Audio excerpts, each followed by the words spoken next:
on this computer. All right, everyone. We are here for another episode, and whew, it is March already. Like the season is coming fast. I know that a lot of people have been, struggling this season, but before you know it, the busy season will be here. Again, I'm Dwyght with Max Movement Training. We have Clifford Starks, the motivational coach. We in the What's up, building everyone?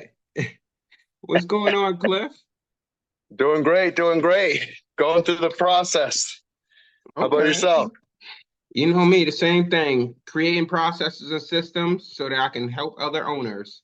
Um, Amen.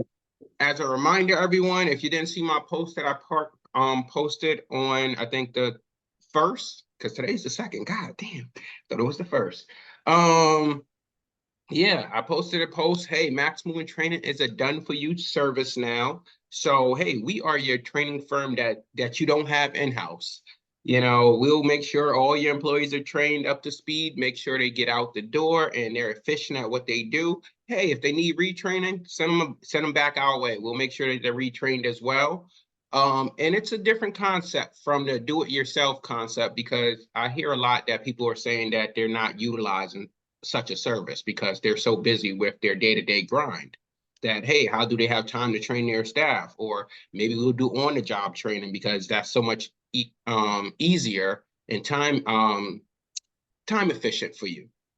Well, hey, we wanted you to get away from that aspect of things, and that's why we originally created the company. But now we realize that, hey, maybe you are busy. Maybe you are on the truck every day. Maybe you are just busy, just running around your business. Hey, have a training department that can actually focus on their whole energy, just focused on training your staff and not have to worry about that on the back end. So if you want more information, definitely send me a private message, or you can visit maxmovementtraining.com and we can go from there. Now back to further ado is what I think they say. So Cliff, yeah, what's been going on your coaching journey? Man, I have been enjoying the ride. It's been a lot of fun. I know Curtis is into some new stuff right now, and he's got the systems and the processes in place for the moving company, which is nice because now we just it's not a put it in the back burner, but it's less have to think about it because when you do your systems and processes properly, it leverages quite a bit. You don't have to worry about it all the time, putting out all those burning fires. And one thing that I've noticed as I go through this journey, and I know there's moving company owners listening specifically, I just want you guys to know you all have the power.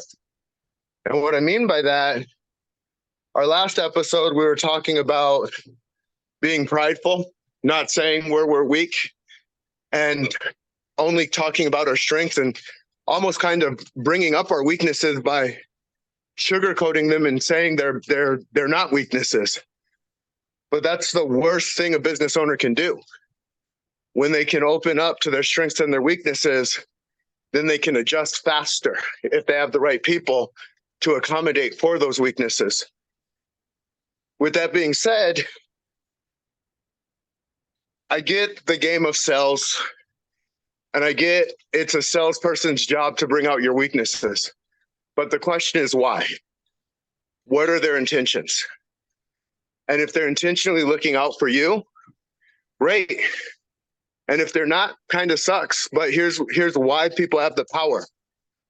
You can do so much research now these days to see what's good, to see what's bad, to see what works, to see what doesn't. Always ask yourself, am I in the business that I want to be? And if I'm not, why am I not? Because as I go through this journey, I'm realizing more and more it's the same as the fighting journey, the same exact journey. It's not about your resources. It's about your resourcefulness.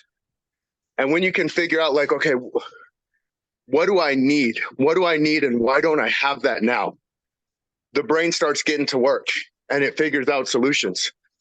But if you say, I can't get this until this, well, now you're looking for resources. You're chasing resources instead of being resourceful.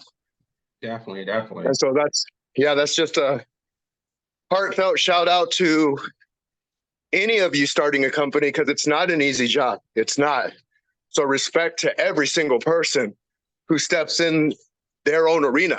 You're stepping into your cage, but Well, also, we ain't gonna talk about how Cliff is working out right now, got me motivated and everything. Sitting here working.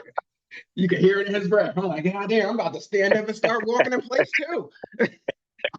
yeah, and that's the other thing. Like I like getting my body and my mind ready for the day, moving it so that I can focus on what I need. And what I will say, like I've just got to meet some really amazing people along the journey. I got to meet you, Mario, Phil, Dakota, and then you've gotten to introduce me to even more people. And I've learned so much about an industry that I didn't even start a company, but I understand the company. And that's what happens when you just open up and you're a constant learner and you're a constant grower. Because there's people who have made decades of mistakes that I could at least see now and say, you probably want to do this, or you probably want to do that. And not from my own wisdom, from other people's wisdom. So that's the beauty of the game. Wisdom's everywhere. Definitely, If you're willing to look in the right places. definitely. And I know like last week, me and Phil kind of we called it a debacle, but it's good debacles, where, Yeah. we talked about, the two different owner styles of running a business. And, Mm-hmm. and right now I'm talking as a general concept versus like just moving. Um, Yeah. and as a moving owner, depending on how big you want to be, you can be a mom and pop business, or you can be a big business. And if you be in a big business and your goal is long term, hey, I want to build a 50 employee operation. I want to have X amount of trucks. I want to have, I want to have multiple locations, whatever the case might be. Then you have to get to that point of being an owner, not a employee. Yeah. And what I mean by that is that because employee doesn't show up to work, doesn't mean that, oh, immediately you need to jump into the field. Mm-hmm. Because you have a vision, and your vision isn't the day-to-day vision, because that's so short-term, that's so narrow, your hand is in front of your face vision. You Yeah. have to believe that every day is intentional to your ultimate goal. And whether that goal is, well, hey, you know what, I want to pass this business down to my kid, or I want to pass this business down, or I just want to build it to sell it. Yeah. Whatever your vision is, it's going to trigger the way you move in your business. Mm-hmm. And if you want to pass it down, maybe, hey, you only want to be a one location type of show. If you want to sell a business, maybe again, you want to be a one operation show. If you want to be a franchise, then hey, you got to grow it as a business owner and not as an employee. Yeah. Yeah. So that was kind of like the debacle in a sense, where it was like, hey, Phil was like, hey, no customers are left behind. If I need to go in the field because maybe we don't either we don't have enough employees, or someone didn't show for the day, then hey, I got to go out in the field. And I'm like, well, hey, I get that, but it's also a thing where maybe we don't exhaust all of our resources either. If I had 20 guys on staff, maybe I'm only sending 16 guys out, with a potential for those 4 guys to be on backup if the rest of these guys don't know how to show up. In likelihood, someone won't show up. Yeah. Yeah. 100%. And it goes down to the person being intentional with their vision, and then what steps are they taking towards that intentionality of the vision. Because anyone can have a vision. Like, I have a vision that I'm flying with feathers and I'm able to jump off cliffs and just do whatever I want. Right? That's a vision. I have the vision. Okay, what am I going to do about it? How am I going to create that reality? And it's really bringing it into the physical sense. And sometimes, actually all the time, there's a saying, monkey see, monkey do. Show me your friends, I'll show you your future. So who are you around? Who are you surrounding yourself with? Mm-hmm. And if all you're surrounding yourself is with you, you're just going to get more of what you normally been getting in your life. And that could be a bad thing. That could be a good thing. It's whatever you choose it to be. But if you say, okay, I want this, this, and this, well, go find someone who has that, and that. Go find the people who have put that together so that you can see under the hood and go, oh, okay, I need to be looking at this. Oh, I don't need to be looking at this. Because oftentimes we look at the things that don't really serve us. I've been guilty of it, and I'll be guilty of it in the future too. It's a process. Definitely. You know, when we talk about putting processes in place, sometimes it's about putting our process in place, the way we think and the way we don't think. No, you're right. You are right. And it's just, like I said, it's organizing those processes. You know, one of the biggest things, whether you're starting a business today, tomorrow, whenever, is processes. You know, document everything, you know, that you go through. And yes, you'll change it up from time to time and you'll date stamp that change. It's just like any other HR thing that you've been at in any job where you see a process has been updated on this date, you know, Yeah. and it's going to build your systems, whether you believe it or not. You know, hey, I've started businesses. I started 2 to 3 businesses at this point. And it's all about, hey, maybe you started by yourself. Maybe you started with a business partner. And hold on, let's see, we got a guest here. Let's see. We got Mr. Ted in the building. Surprise guest. Yeah. So, welcome, Ted. Ted in the house. So, Hey, one of those, where are you supposed to be at 6 a.m. on Saturday? Oh shit. So thank you for joining us, surprisingly, Ted. But yeah, Ted is out of California right now. We were out of California in the rain this morning, getting ready to launch a crew in about 45 minutes. Thank God. Are you still dispatching? Oh yeah. You're looking at the office here, dude. I'm dispatching. I'm selling. I'm seeing Cliff once a week. We're still trying to put it together. I guess we're still alive. You know. Okay. Yeah. Hoping for bigger and better things. Got lucky last week and won a trip to the Titans, which is good. Nice. So we're and then all of a sudden I realized it's like, oh shit, it's spring break. Yeah. Okay. So but I was also this morning as I was cruising around, I was like, oh wow, let's see what kind of fishing they got in Tampa Bay. Nice. So we ain't gonna skip past that. He said you've been seeing Cliff once a week. Cliff, you done stole my client. But no, that's awesome. But yeah, how's the moving season been going for you these last couple of days? Well, this week we had little, it's not really going crazy out here. It's interesting. We actually had several estimates we went out on for this specific time right now, like this last 2 days. And we just, everybody, I don't know if the rates around here have gone crazy or what, but we've had a lot of people where we've seen a lot of estimates and people are just too cheap. Gotcha. Welcome, Werner. Welcome. Hey, buddy, how you doing today? Another day in What up, Werner? Hey, what's up, everybody? What's up, big dog? Hey. Doing good, brother. How about yourself? I'm fine. I see you multitasking. I see you working out. Oh yeah, gotta get put in the reps. I'm all about the reps. Yes, sir. He got us feeling bad. You driving, Ted in the office. I'm sitting here like, what can I be doing right now? Yeah, weather looks nice where he is. You're good. Again, Ted? Weather looks nice where he is. Yeah. I'm in Dallas, Texas, where the weather changes every day. Oh, weather changes every day for Try New York. It's 41 degrees. They're talking about it's going to be 100% chance it's going to snow. But then when it's Yeah. 3 degrees, it don't snow. Yeah, but it was 90 on a Sunday. Yeah. Then the next day it was 30. Mm. Yeah, I saw that out there. It was yeah.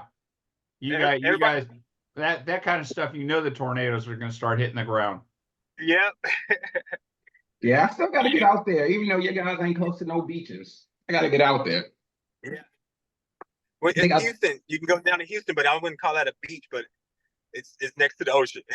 they got a pond in the middle of the state talking about, hey, it's a beach. Yeah. Hey, heck, in Houston, if you want to surf, you got to do it behind the boats to go in and out of the harbor. Yes, sir. So we are live on my public page right now. So, we're talking to a variance of different people, owners of different sorts, regular consumers and people.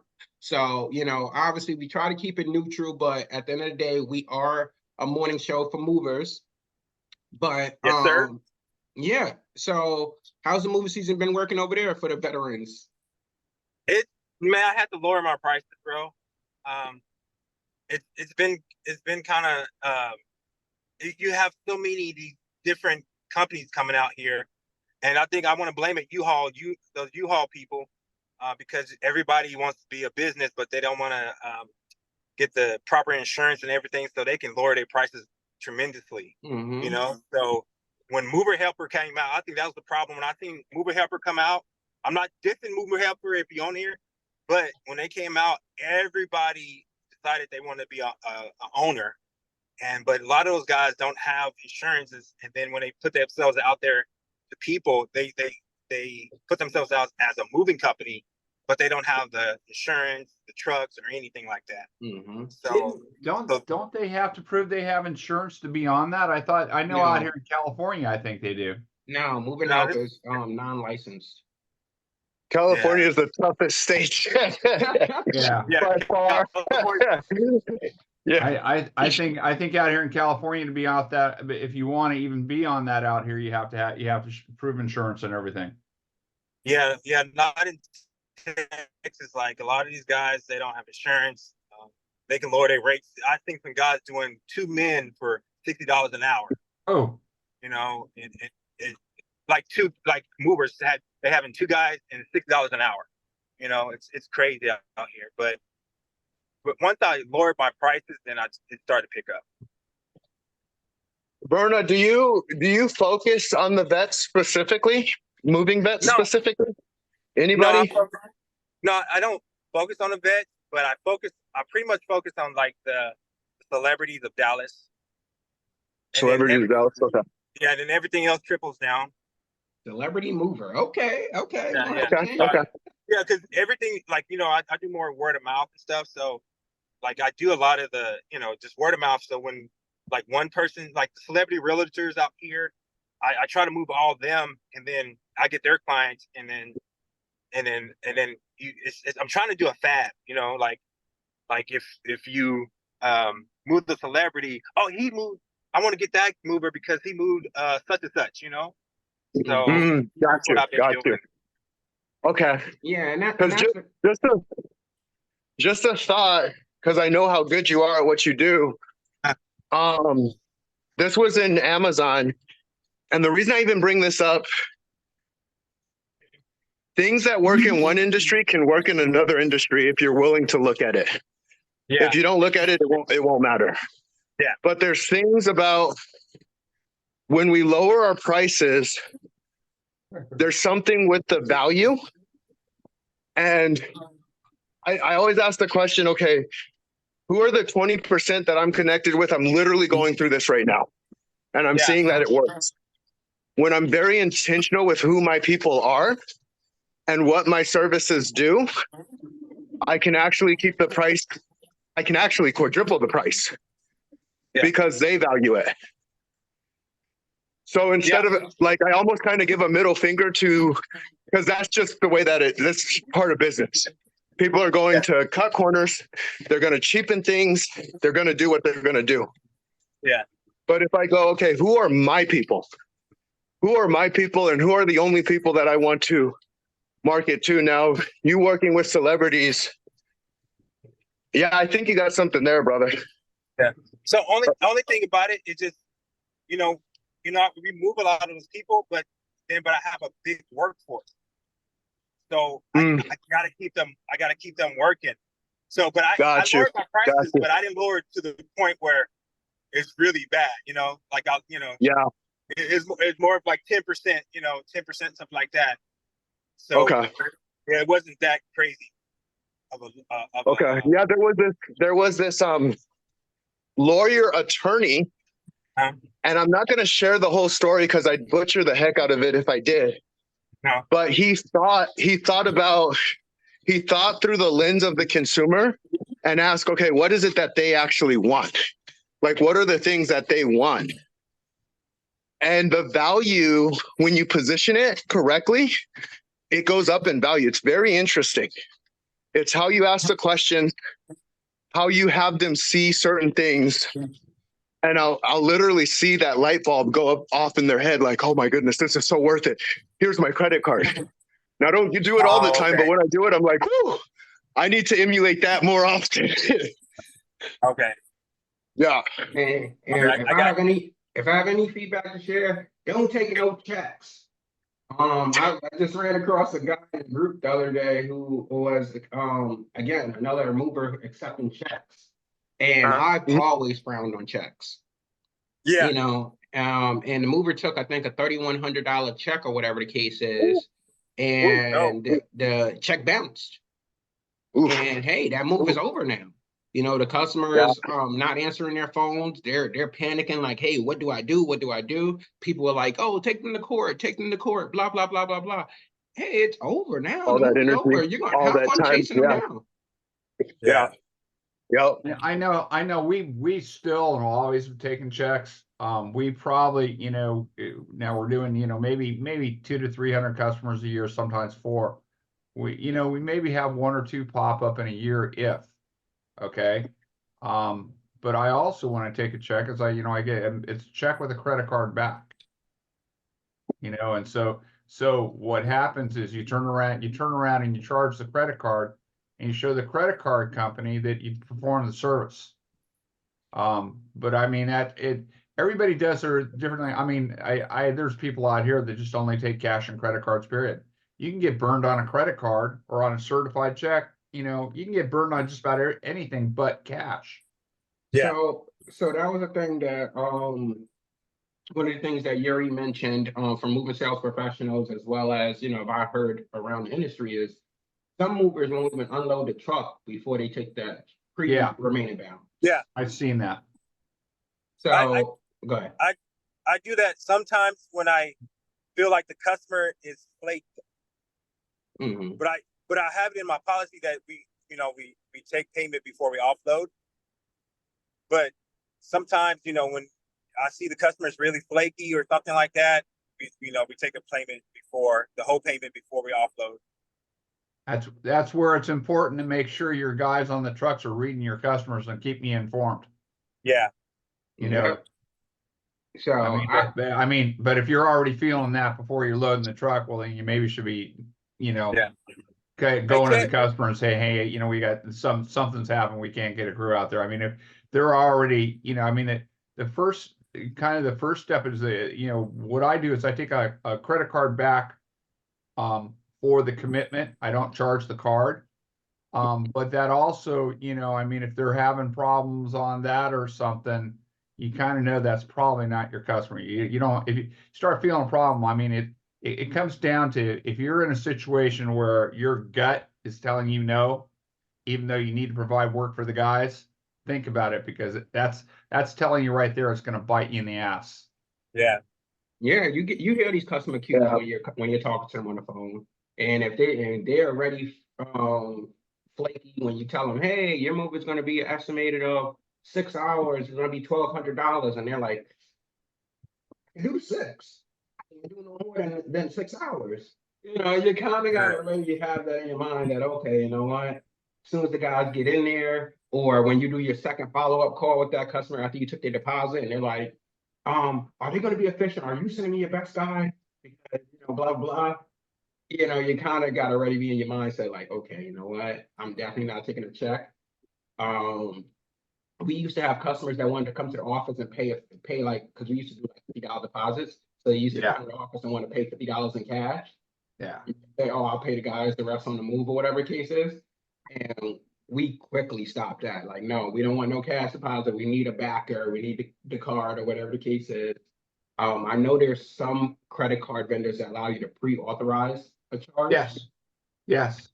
And then it'll just hold that balance, and then you could just release it on day of service. We do that with anything over $5,000. Oh, nice. Okay. Yeah, anything, and especially, you know, the ones that are a lot bigger, the bigger jobs will do that, because those people, I mean, when they're starting getting at 10 or 15 or 20, it's like we pre-authorize before we go out for sure. Yeah. Yeah, I think what we also do is, if it's a long distance trip. Now I know 5,000, 10,000 in your market is local for you, Ted, because you know you in that rich city. But we're Yeah, and I like it when that's all I have to pick from, but that's not the case this month. Hey, Ted, what city are you in, Ted? I'm in Los Angeles. Okay. I was raised in Oceanside, and then then I moved to Modesto, California. We're actually in San Fernando Valley, which is like 45 minutes north of LAX. Yeah. I was just Kardashian land. Yeah. Some of it, not all of it. Some of it. Yeah. No, but no, like Verna was mentioning earlier, you just have to. I feel like most movers have to find their niche. Like I don't know if it was your intentions to focus on celebrities, but if it was, you know, that's definitely a good niche to focus on. It was my first celebrity was actually Deion Sanders. Nice. And his son. Nice. I first started off. His son was in high school, and I moved. He hired me to move his son and his ex-wife. And when I moved them, like I knew what I had to, you know, how to do it now. You know, like, because you got to really accommodate them. You know, you got to really stroke it. You know, maybe that's a bad kind of word, but yeah, you have to really. That's a bad. That's why I don't chase that market. Yeah. Were you on that? Were you on that move? Yeah, actually, I was. Yeah. Okay, that's an acceptable move to be on. And that's when you have to learn that you have to get an NDA for all that stuff. You know, they have to sign these different. You know, so you won't say nothing. You know, and then they like that when they like that inclusiveness. You know, when you say, okay, sir, you know, we're gonna sign this. You know, you do all the paperwork and you know get your move set up, and then we sign it and give it to them and stuff like that.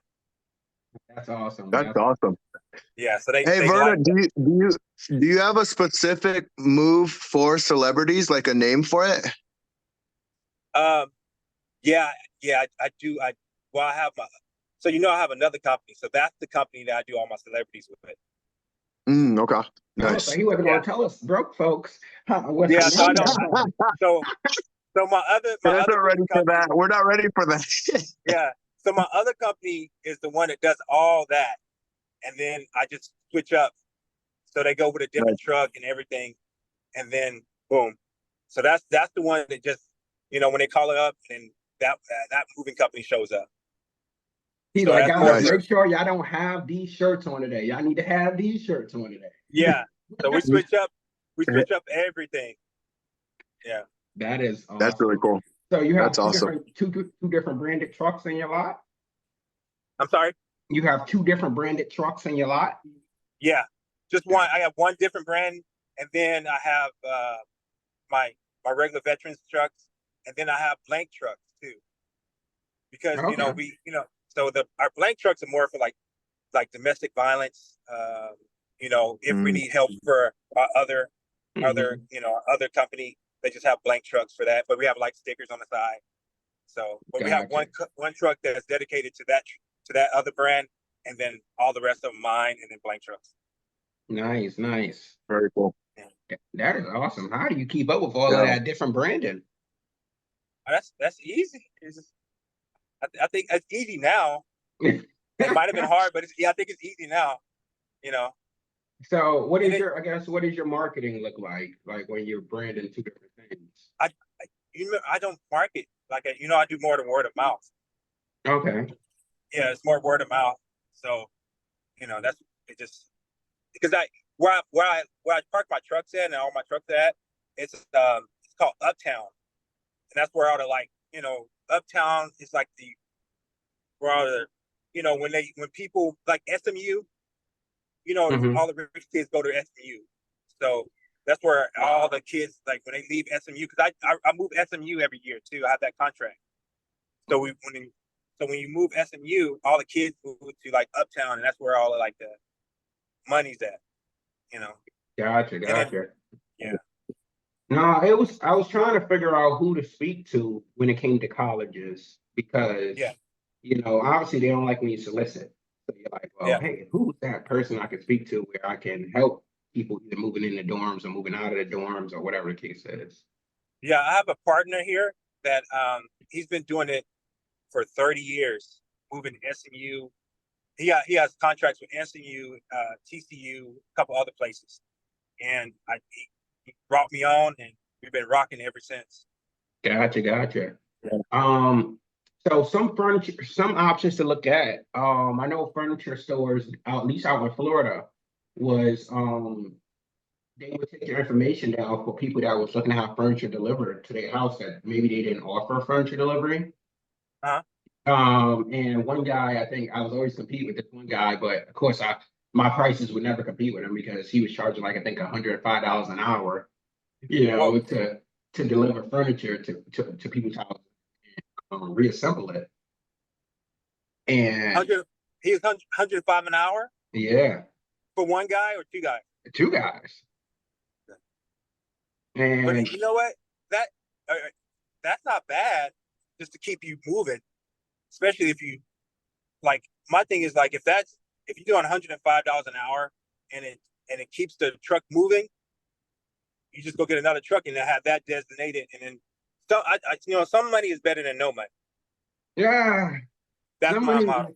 if you're in the black and you're going into the black, you're gonna always be in the black, or red. I mean, Yeah. it's one of those things where it's like I never understood that concept. Like if it's gonna put you in a negative, even though it's money, it's just gonna put you further in the negative. It isn't going to help you out if you're at the end of the year and it costs you to have a company.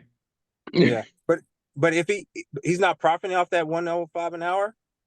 I don't see the profit. Maybe he is. I know I he wouldn't be owns. able to do that out here. I know he owns the truck, but it's like, hey, you still got insurance costs. You got to pay your guys. You got to put fuel back in that truck.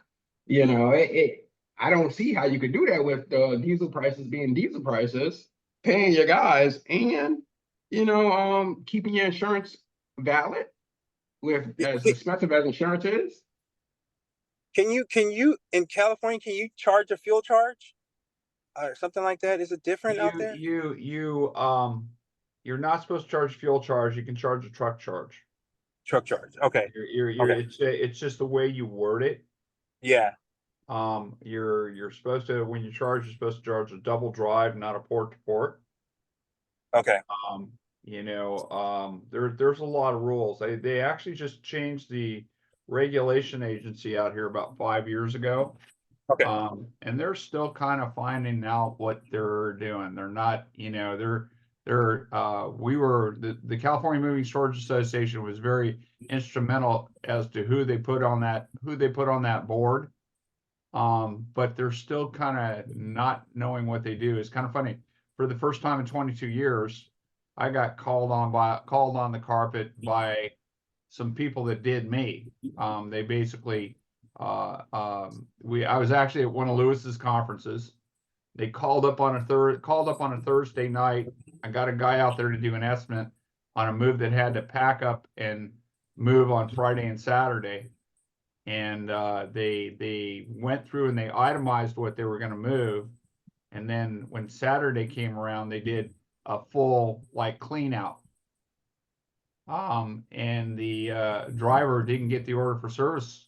He got the order for service signed, but he didn't get the change order signed. Mm. Even though the customer understood, it was like a divorce thing. It was all kind of weird. when we went to give him the bill, we went to the end of it. The husband called us. The divorcee's in-laws ran the job. And then when we went to collect the bill, we had a problem. The bill went 14 instead of 14,000 instead of 8,000. And then next thing you know, we got a call from the regulation thing saying you overcharged these people. And it's like when they call, it used to be here, if you got in trouble, you had to get in trouble 2-3 times before they'd even call you. And all of a sudden, this lady somehow got in. It was a different board, and they were saying you got to make these people happy. And it's like, let's start this out right now. These people haven't even paid us. Yeah. And the guy that was investigating, he actually could tell that these people were a problem, but because of the wording because of the rule of the law, even though they're like, yeah, you're going to have to do all this now because we didn't have that change order signed, we got screwed. So, Wow. you just have to, out here, you have to pay attention. You got to make sure, and I had good guys on the trucks too. I just wasn't sitting in the office like I am now. Yeah. Had I been sitting in the office, I could have stopped it. And we were also too, as the end of January, where we're freaking just scraping through the month. That was a year ago.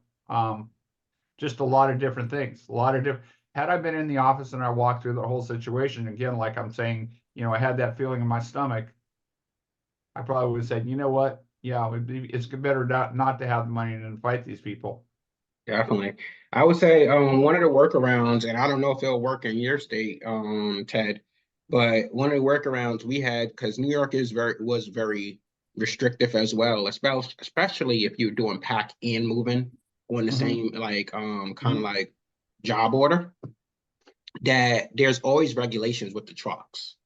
So, we were able to charge from headquarters to origin and destination back to headquarters as our travel.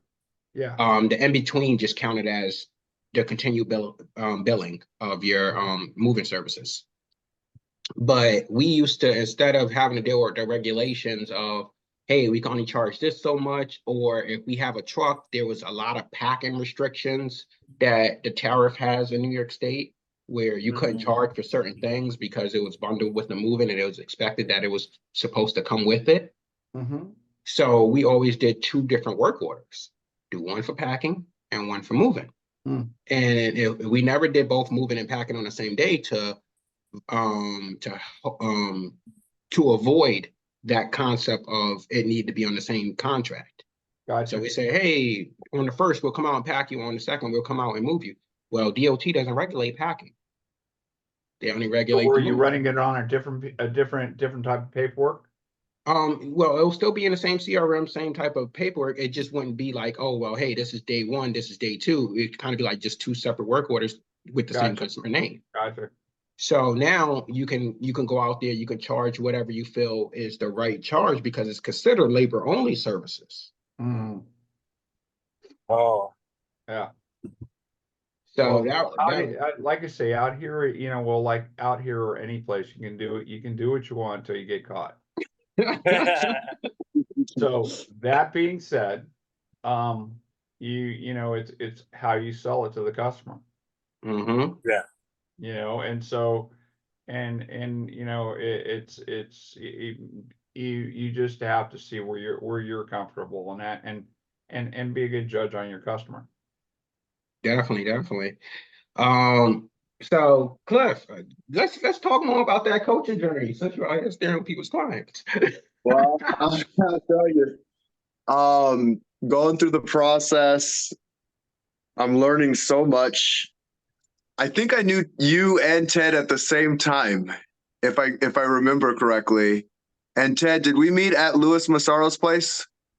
You actually were you were doing like a mastermind kind of workshop against movers, and that's kind of how that developed. You were doing like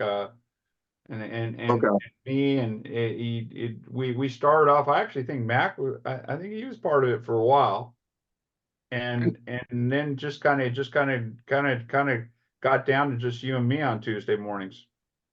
Yeah. Yeah, and I know we're doing something on Fridays too. Curtis sat there and he's like, I'm sorry guys, I can't make it. I gotta go. I gotta make some more money because it looks like this moving company's having a problem. And so many people are in that boat right now. Yeah. So many people are sitting there going, how long is this gonna last? Mm-hmm. And I know that similar to what Verna was saying, is like there's so many illegit movers out there that, you know, when they now say, hey, I want to get more jobs, I want to become, you know, official, whatever the case is. And, you know, some of them come reaching out to me in my private messages saying, hey, how can you know, what can I do? What can I do to get here? How can I get more leads, or whatever the case is? Mhm. And you ask that question, hey, are you licensed? The lead companies aren't going to the lead companies aren't going to go to Yeah. the lead companies and go, hey, are you licensed? They're going to go, fuck you, give me your money. Yeah. You know? Yeah. No, seriously. They will. It's kind of the same thing with the people that are, you know, doing any kind of form of advertising. They're looking at that advertising money. They don't care about the licenses. Mm-hmm. I know that when you used to do yellow pages and stuff like that, there's one book that checked licenses and another book that put, well, you might want to check these people's license because they were still taking the money for the advertising. Yeah. You know, so Well, you gotta it's kind of and when we get, you know, I remember the last time we got into this kind of situation down around 2006, 2007, and what was happening is anybody that had a pickup truck was acting like a mover. Yeah. You know, and so you still God, I just had, well, Cliff remembers this. I had a lady that I got a call from a customer that was a longtime customer, realtor. Husband was an ex-rock star in Calabasas, and we found out our salesman was doing jobs behind our back. You know, and so here you have a previous customer that was happy with the move. You have his realtor wife, and they're going behind you to do an unlicensed move. And then the customer calls you. It's like, you know, people will do anything. You know, it's just it's not the customer you want to have, but it's even, these are people that are you know, these are people that are high-end realtors in Calabasas, and they're still, they don't have a problem. I was talking to somebody at a big meeting we had the other well, it was a banquet yesterday. And a lot of work that we do is senior moves out here because we've had to switch to that because the big real estate, the big residentials have disappeared. And as I'm talking to these people, I come to find out that these people that are moving the people in and out of seniors, the people that are leasing to the seniors, they're using people inside their places that are not real movers. Mm. And the way they're finding out is they're moving them out of places like Century City, where you can't move a thing in Century City without doing a COI. Okay. And the companies can't come up with it. If you can't come up with it, you're not a real mover. Mm-hmm. You know, and so you're talking with somebody that should be checking things, but in the effort to get the customer a cheaper price, are, you know, it just they're just they're backdooring everybody because that helps them to get the people into the new senior home because the price is a little cheaper. And I get it. It's one of those things where if it was easy, everyone would be doing it, type of thing, where when it becomes legit. Sure. And, you know, and the industry doesn't make it easy by any means. You know, you talking about, hey, I need to get insurance for workers' comp. I need to get insurance for cargo, auto liability. I need to get GL. And when you just start looking at those numbers, you're just like, God damn. You know, what we're seeing now is a lot of these poor guys that are starting up, the numbers are like double and triple, you know, up until they've been around for about 5 years. Yeah. I mean, the insurance right now has gone just crazy. I'm looking at a bunch of people on the Movers United group, and what they're looking at paying for insurance is just it's not it's not a play. Let me put it this way: they're not going to be able to survive at the end of the year. There's not enough. There's not enough left over. Mm-hmm. So yeah, no. So obviously, I was going to say that I had a potential person who came up to me who was like, maybe they've been in business for about 4 years or whatever the case is. And I think they only peaked at like making like 75K a year. Well, for that year. And I was like, how are you in business for 4 years and only make 75K? And then, they're like, I'm like, yeah, they're like, yeah, that's why I need help or whatever the case is. I think you need a little more than help, but it's just like, because Sorry about that, y'all. no, you're good. It's one of No, those my things. customers here, I normally come in the mornings and kind of take pictures with the customers. My new little strategy. Nice.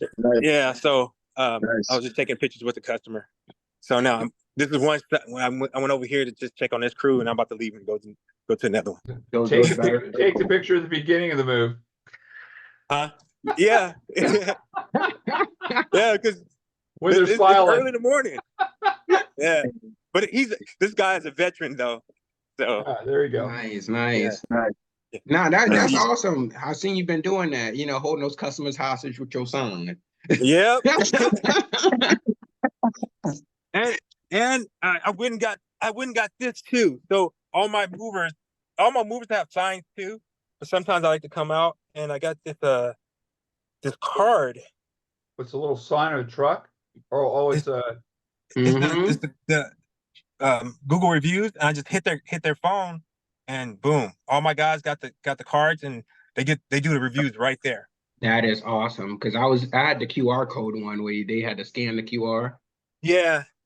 But tapping their phones, unless they're elderly, they're like, "What you tapping? You can't tap my flip phone." Yeah. Yeah. But most of the time, yeah. And then most of the time, my guys, I taught them how to do the chat AI.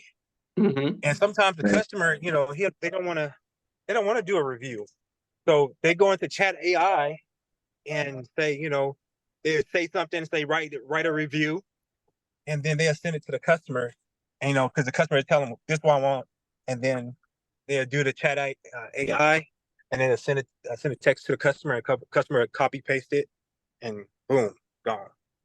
Nice. However, you got to get those reviews. Yeah. I need to get my review. Yeah. I think Nick DeMoro or one, I think so, like that. I think he had like over some ridiculous number of 3,000 or something like that reviews. Oh. And I know he's only been in business probably less than a decade. So it was just like some people are like really, really on top of like being efficient with getting their reviews up. Yeah, I wasn't really a big fan of it until now. But before, because I had certain clients I just did. But now that I got a little bigger workforce, I gotta make sure that everything's up and up, Mm-hmm. No, that makes sense. I know we have problems. It's tough for us to get them. We have somebody that calls on them. We talk to them.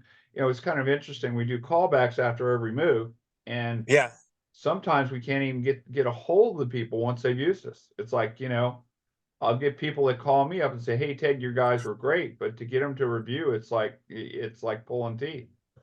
So that was a good take. What is your take on, I know besides the review follow-up, maybe other guys could chime in on it.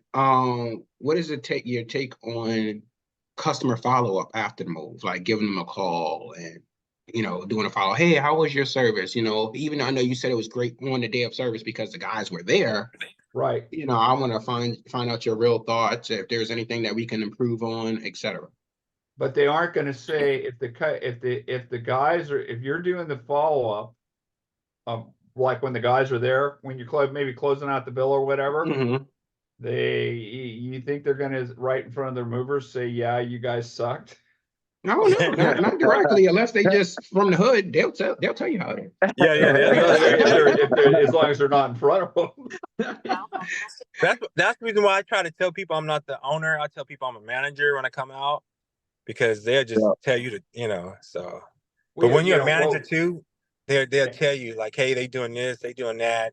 you can work on this. And I'll be like, okay, yes, sir. Thank you. You know?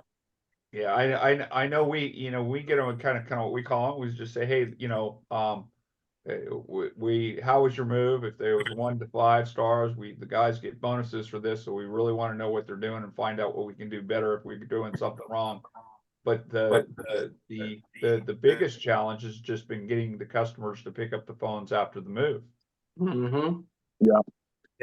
I have that. Oh, I have that system. I have OnCue. I'm still using OnCue. Okay. OnCue, so it automatically sends out a review, and if they can write a review about the customer,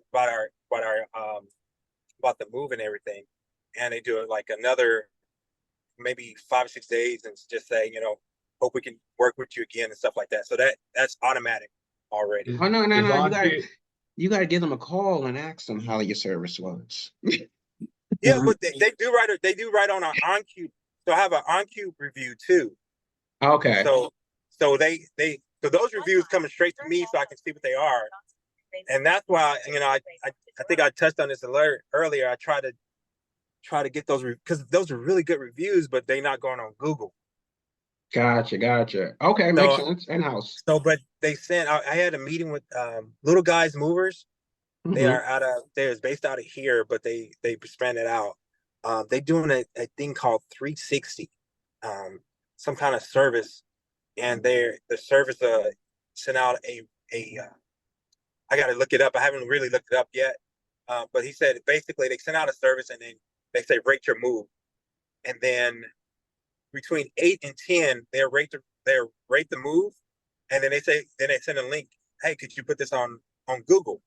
But then if they rate the move from 1 to 7 or 1 to 6, they don't pursue. They don't send that Google thing.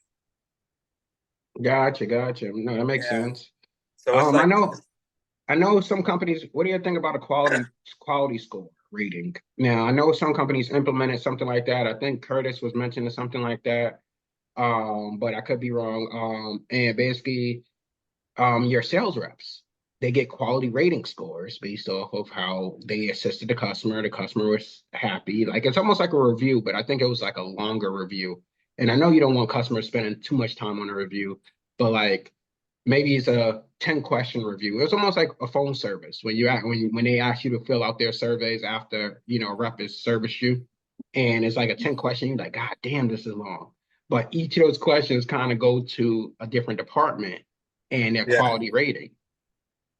And then basically assess using that feature to kind of like incentivize your salespeople. I guess, what do y'all think about something like that? Go past this light, then at the next one. But I have OnCue. So yeah. So is OnCue doing all your sales? Yes, sir. Yes, sir. They do everything.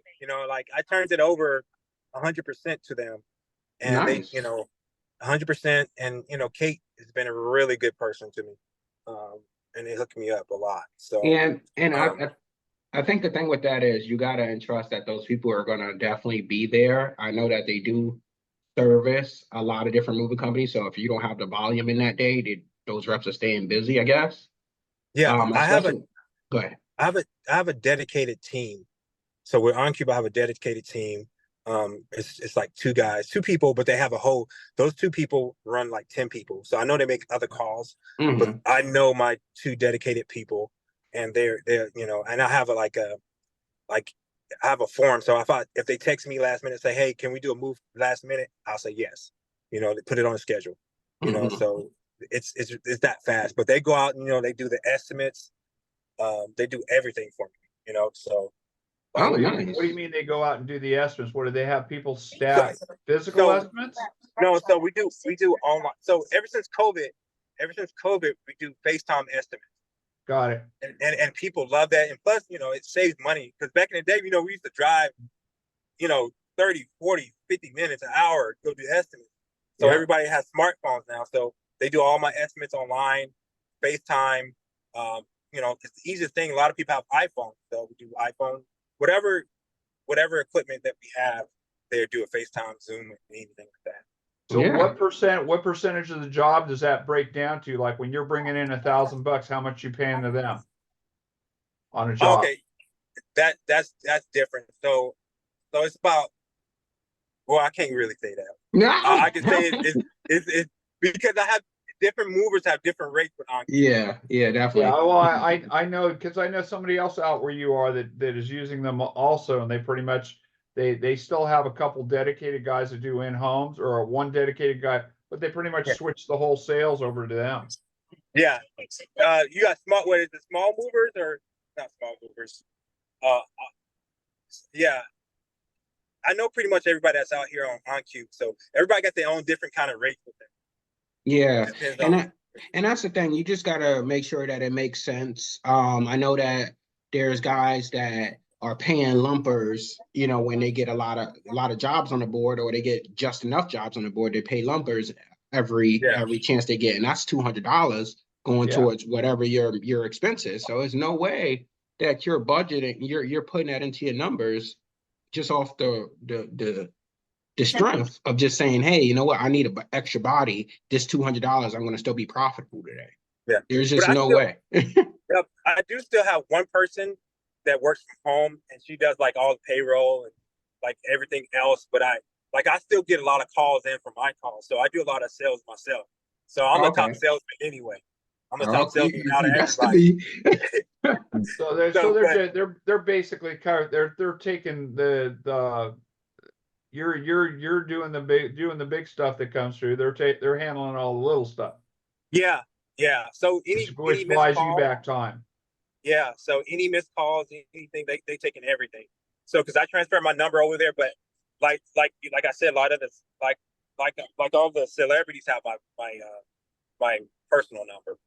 Yeah, I was just gonna say, I do know that some of the companies that's made their rates very transparent charge about 13 or 14% of your sales. Yeah, and same thing with moving help. You know, they after your sales, they want 14% of referring that job to you. Or Hire Helper wants 29% of your sales, which is just ridiculous. So, you know, it's one of those things where if you made $100,000 for that month, you just say, hey, you need to throw out $14,000 to this company. How much are you paying your in-house sales rep? Are you paying your in-house sales rep, manager? Like you could probably have two sales reps and a manager for that price, you know? Yeah. So I guess it just comes down to what do you want to do in the efficiency. Yeah, I ain't up that. Yeah.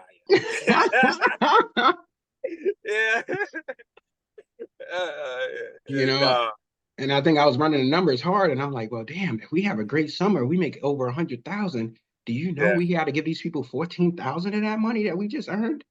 And not to think that our expenses is probably following that 100,000, because you can't just have revenue with no expenses. Right. Not in this business. Yeah, so, I think sometimes with OnCube is when you came in too, like because they keep upgrading, and it's really, you know, they keep upgrading. But it just depends on how you negotiate your contract with them as well. Gotcha. You know, like if you could, and then, you know, your credit card fees and everything. So if you can, and then sometimes, you know, like you can get OnCube because the system's really user friendly for the movers. Because you know, at first I'm like, man, none of my dumb movers gonna be not dumb movers. None of my older movers are gonna be tech savvy. You know. Hey, what are you saying? I gotta head out. I got a crew to start. All right. Yeah, no, I hear you. I look at this and go, we're sending them out with paper. All right, John. So here are the orders. You guys bring back the money. You guys take care. I'll talk to you later. All right, guys. We are at the top of the hour. I hope you enjoyed the show. And hey, we'll be back live next week as well. So definitely tune in. Let other movers know that, hey, we're here to try to get this information out to people, have some laughters, and keep uplifting the industry. All right, y'all. Take care. All right. Have a good one, guys. Take care.